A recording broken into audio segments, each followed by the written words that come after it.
So இது வந்து வினாத்தால் out ஆனது அப்படிங்கிறது என்னென்னா, ஒவ்வொருத்தருடைய வாழ்க்கை, ஒவ்வொருத்தருடைய லைஃபு தமிழ்நாட்டில் பல காலமாக பல ஆண்டுகளாக இது போன்று நடைபெற்று வருகிறது. இப்போ எல்லோரும் இந்த டிஎன்பிஎஸ்சி பசங்க எல்லாம் ஷேர் பண்ணுறாங்க, டிஎன்பிஎஸ்சி குரூப் 1 குரூப் 2 குரூப் 4 கொஞ்சம் குரல் கொடுங்க, நீங்கள் ஏன் குரல் கொடுக்கல, மற்றதுக்கெல்லாம் நீங்கள் வரீங்களே, இதுக்கு நீங்கள் நீட்டுக்கு மட்டும் வரீங்களா, டிஎன்பிஎஸ்சிக்கு ஏன் குரல் கொடுக்கல, ஏன் மதிப்பெண்ணை குறைக்கிறீர்கள், ஒருவரிடம் பணம் வாங்கி கொண்டு அவருக்கு மதிப்பெண் அதிகமாக கொடுப்பதால் மட்டும் அவருக்கு வேலை கிடைக்காது.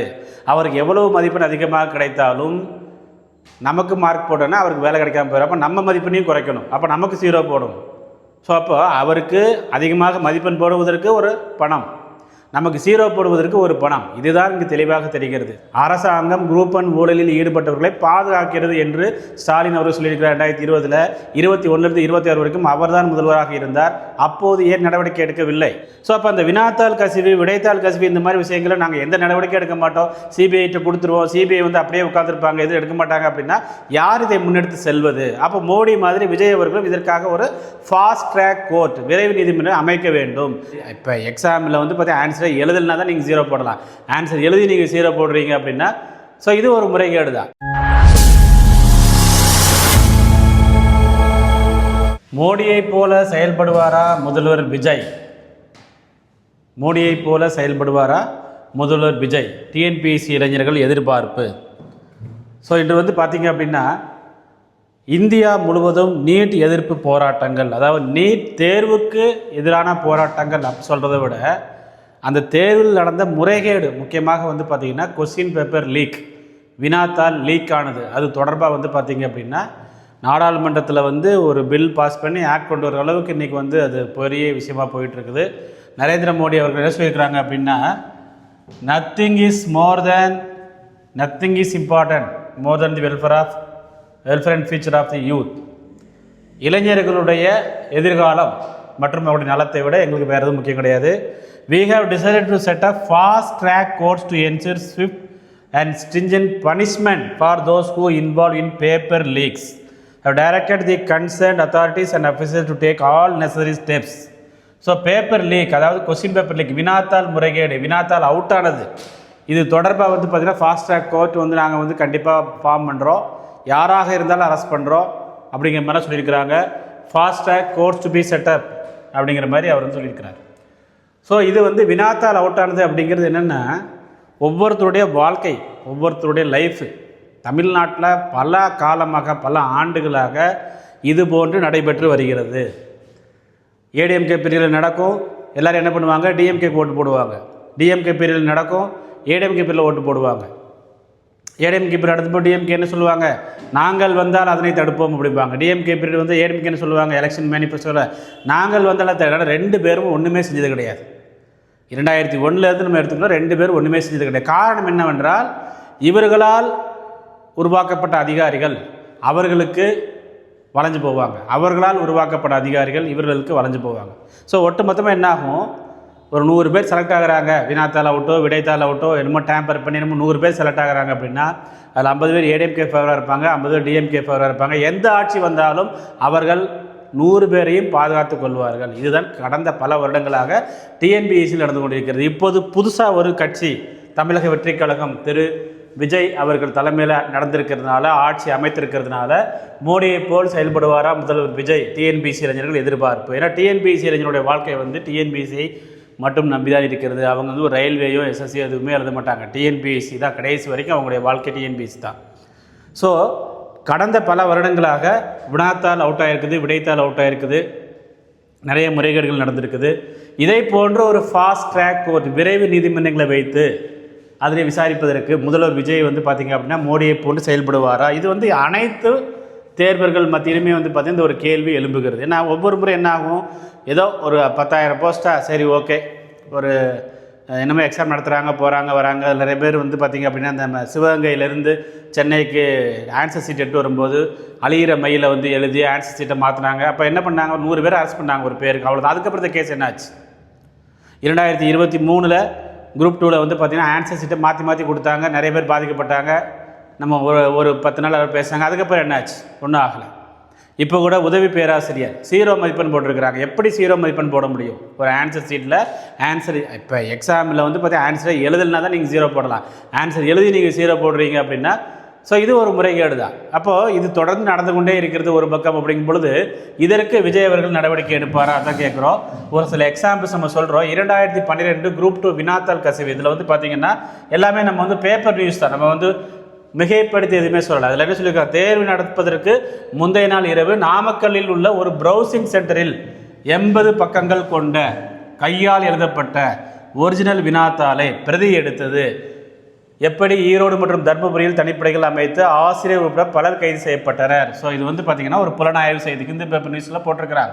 இப்போ நாங்கள் என்ன கேட்குறோம், இந்த ஒரு முறைகேடு நடந்துச்சு, இந்த முறைகேடு நடந்து எத்தனை பேர் விசாரிச்சிங்க, எத்தனை பேர் நீங்கள் வந்து நடவடிக்கை எடுத்தீங்க, இதற்கு வந்து அந்த கிங் பின் யார், அவங்கெல்லாம் நீங்கள் வந்து நடவடிக்கை எடுத்தீங்களா?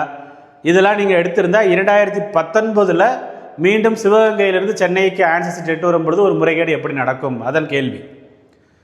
ஸோ அப்படி நீங்கள் 2019 சரியான நடவடிக்கை சிபிஐ இப்போ 7 வருஷம் ஆச்சு, அதாவது 2019 2026 சிபிஐக்கு வந்து பார்த்தீங்கன்னா நீங்கள் கொடுத்துருக்கணும். அப்போயே சொல்லியாச்சு, சிபிஐ கொடுத்து சிபிஐ விசாரிச்சு முடிக்கிறதுக்கு இன்னும் வந்து காலதாமம் 7 வருஷம் 8 வருஷம் ஆனதுக்கப்புறமும் இன்னும் சிபிஐயில் அந்த கேஸ் முடியலை அப்படின்னா அதை முடிக்க வேண்டாம் அப்படிங்கிற எண்ணம் யாருக்கு இருக்கிறது?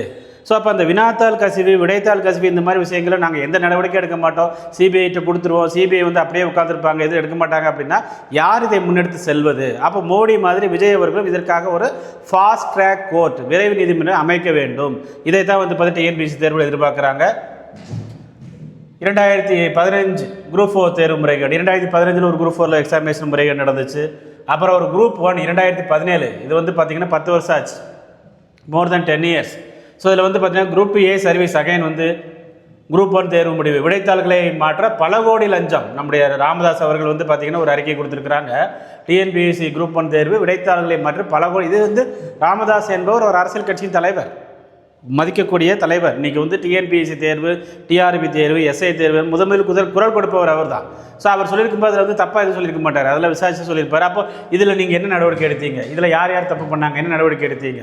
ஸோ ஒரு சிபிசிஐடி விசாரிச்சாராகட்டும், சிசிபி சென்ட்ரல் கிரைம் பிரான்ச் அவங்க விசாரிக்கிறதாகட்டும், சிபிஐ விசாரணை ஒரு பக்கம் வந்து பார்த்திங்கன்னா ட்ரையல் நடந்துகிட்ருக்கு, விசாரணை நடந்துகிட்ருக்கு, அப்படி போயிட்டே இருக்குதே தவிர இதற்கு எப்போது ஒரு முடிவு வரப்போகிறது? அதைத்தான் வந்து மோடியை போல் இவரும் செயல்படுவார். ஏன்னா நாடாளுமன்றத்தில் வினாத்தாள் கசிவு, வினாத்தாள் முறைகேடு, விடைத்தாள் முறைகேடு, இது ஒட்டுமொத்தமாக வந்து எக்ஸாமினேஷன் வந்து உலகம் நடத்தணும்.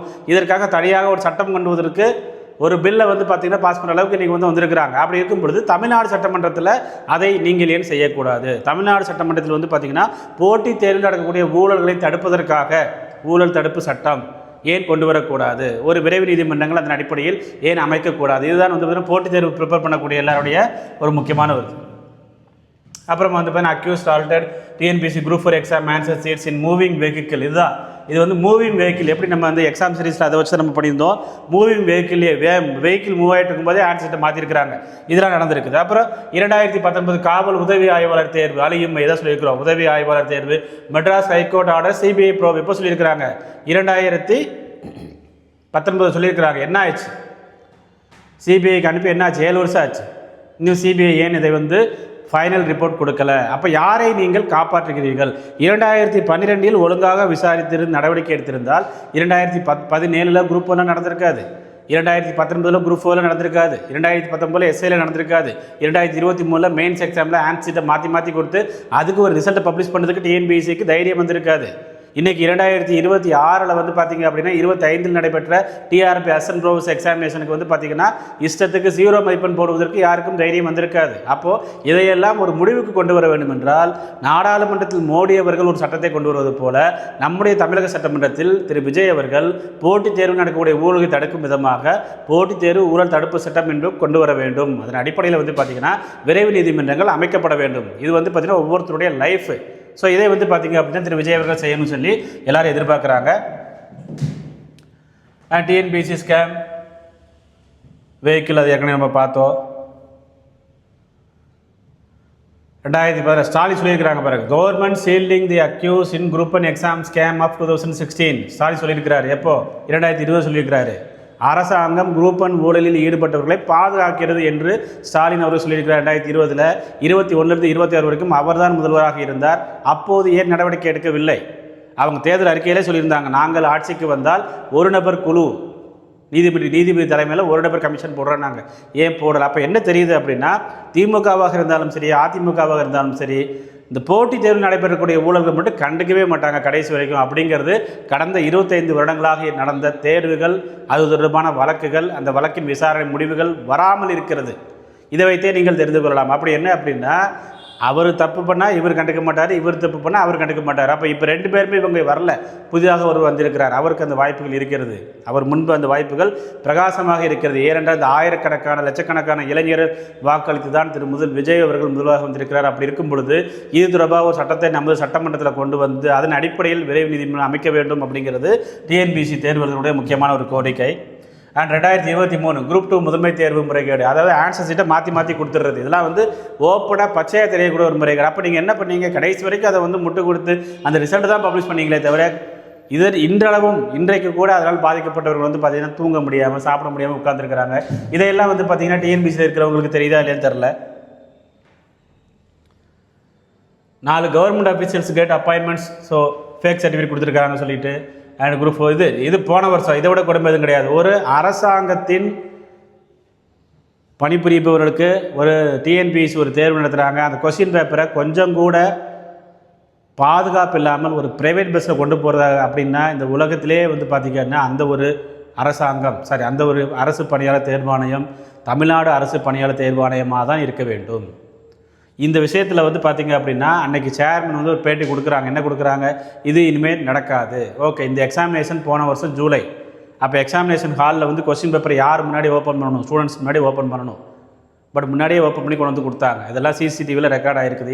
இதையெல்லாம் யார் விசாரிக்க முடியும்? இதையெல்லாம் யார் விசாரிக்கலாம் என்றால் இதற்கென்று தனியாக விரைவு நீதிமன்றங்கள் ஃபாஸ்ட் ட்ராக் கோர்ட் அமைத்தால் மட்டுமே இதனை விசாரிக்க முடியும். ஸோ அதை தான் அங்கே மோடி செய்திருக்கிறார். இங்கு விஜய் அவர்கள் செய்ய வேண்டும் என்று அனைவரும் எதிர்பார்க்கிறார்கள். இப்போது 2026 கல்லூரி உதவி பேராசிரியர் தேர்வு 0 மதிப்பெண் விரிவான விடையிலே டிஸ்கிரிப்டிவ் பேப்பரில் பார்த்திங்க அப்படின்னா நல்லா எழுதியிருக்கிறோம், 0 மதிப்பெண் போட்டிருக்கிறாங்க. அப்போ யாருக்காக 0 மதிப்பெண் நீங்கள் போட்டிருக்கிறீங்க? ஏன் மதிப்பெண்ணை குறைக்கிறீர்கள்? ஒருவரிடம் பணம் வாங்கி கொண்டு அவருக்கு மதிப்பெண் அதிகமாக கொடுப்பதால் மட்டும் அவருக்கு வேலை கிடைக்காது. அவருக்கு எவ்வளவு மதிப்பெண் அதிகமாக கிடைத்தாலும் நமக்கு மார்க் போட்டோன்னா அவருக்கு வேலை கிடைக்காம போயிடும். அப்போ நம்ம மதிப்பெண்ணையும் குறைக்கணும், அப்போ நமக்கு 0 போடணும். ஸோ அப்போ அவருக்கு அதிகமாக மதிப்பெண் போடுவதற்கு ஒரு பணம், நமக்கு 0 போடுவதற்கு ஒரு பணம். இதுதான் இங்கு தெளிவாக தெரிகிறது. 0 மதிப்பெண் எப்படி கொடுக்க முடியும்? கொடுக்கவே முடியாது. ஒரு விரிவான விடையிலே ஃபண்டமெண்டல் ரைட்ஸ் யார் வேணாலும் எழுதுவாங்க, டிபிஎஸ்பி யார் வேணாலும் எழுதுவாங்க. அதை கூட எழுதினவங்களுக்குலாம் பார்த்திங்க அப்படின்னா நிறைய பேருக்கு 0 மதிப்பெண் போட்டிருக்கிறாங்க. இதற்கு உரிய பதிலை பார்த்திங்க அப்படின்னா இப்போ 26 ரிசல்ட்டு ஒரு மாதத்துக்கு முன்னாடி வந்திருக்கு. ஸோ எலெக்ஷனுக்கு முன்னாடியே அந்த வேல்யூஷன்லாம் முடிஞ்சிருக்கும். அப்போ அந்த வேல்யூஷனில் தப்பு பண்ணது யார்?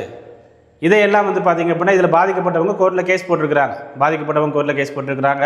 அது 10ஓட 11 அந்த கேஸ் எப்போ வரும் ஏது வரும் யாருக்கு தெரியாது. அதனால் இதற்காக தனியாக ஒரு ஃபாஸ்ட் ட்ராக் கோர்ட் மோடியை போல நம்முடைய ஸ்டாலின், நம்முடைய விஜய் அவர்கள் கொண்டு வர வேண்டும்.